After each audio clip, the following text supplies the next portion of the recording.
Prokuroria Themelore Publike Shkup pas procedurave hetimore të kryera ka ngritur akt akuzë ndaj të akuzuarit Vasil Jovanov, i cili më 29 janar goditje me vetur të ndjerën Frosina Kulakova, ka njoftuar nga Prokuroria Themelore Publike. Nga atje thonë se brenda 2 muajve nga ngjarja tragjike, prokurori publik kompetent ka mbledhur të gjitha provat dhe ekspertizat që tregojnë se i pandehuri ka kryer këtë vepër shumë të rëndë kundër sigurisë në komunikacion, e cila parashikon dënim maksimal deri në 20 vjet burg.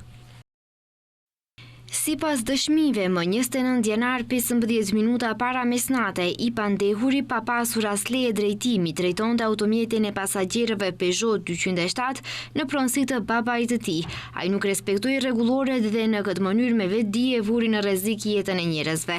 Makinën e ka drejtuar nën efektin e alkoolit, pra me përmbajtje alkooli në gjak 0.80 promil, por edhe me shpejtësi 91 km/h, që është gati 2 fishi shpejtësisë e lejuar. Ata sqarojnë se i akuzuari pasi ka arritur në një vendkalim të shënuar për këmbësor në kryqëzimin në mes të bulevardit Aradhat Partizane dhe rrugës 29 nëntori. Ka vazhduar lëvizjen përmes semaforit të kuq që sinjalizonte ndalim kalimi dhe me pjesën e përparme të majtë mjeti që drejtonte, ka goditur trupin e këmbësores Frosina Kulakova, e cila ka qenë duke kaluar semaforin e gjelbërt në vendkalimin e shënuar për këmbësor.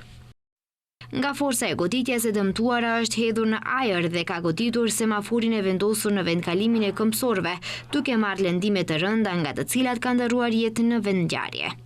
Nga prokuroria thonë se në rastin konkret ka rrethana që justifikojnë frikën nga rreziku i aratisjes dhe frikën e bazuar se ai do të përsërisë krimin, po ashtu duke marrë parasysh moshën e të pandehurit, seriozitetin dhe peshën e veprës penale dhe fakte të tjera. Prokurori publik vlerësoi se ende ekzistojnë bazat ligjore për caktimin e paraburgimit të pandehurit dhe kërkoi që gjykata të vazhdojë masën e paraburgimit, thuhet në njoftimin e prokurorisë.